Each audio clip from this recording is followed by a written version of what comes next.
Neonatal calf diarrhea, otherwise by most ranchers known as calf scours, can be a real headache for spring calving operations and certainly very costly if it results in some calf death loss.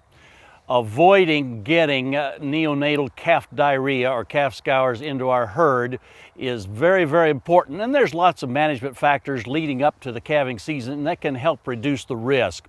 But the one we want to visit about today is the concept of buying that disease and bringing it to our place. What do I mean? Well, there's a temptation that when we have a cow or two that loses a calf during the calving season to run to the local livestock market or maybe even a neighbor and buy an orphan baby calf, bring it home, foster it onto those cows, turn them out with the rest of the cattle, and actually introduce the organisms that can cause calf diarrhea into our herd.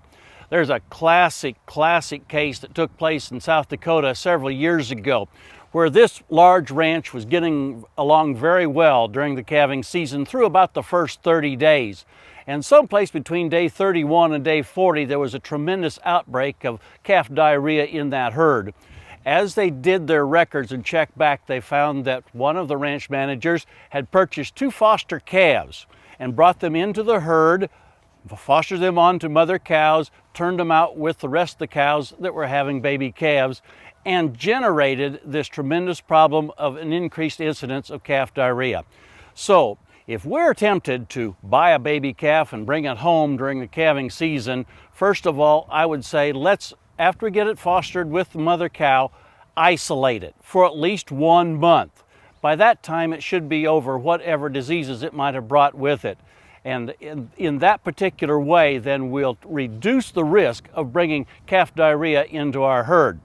Obviously, I'd like to say, let's don't do it at all. Let's just take our loss and go on so we don't bring those organisms onto our property. But if we do, isolate them for at least a month, and I think you'll reduce the risk of bringing calf diarrhea into your operation. Hey, and we look forward to visiting with you again next week on Sunup's Cow Calf Corner.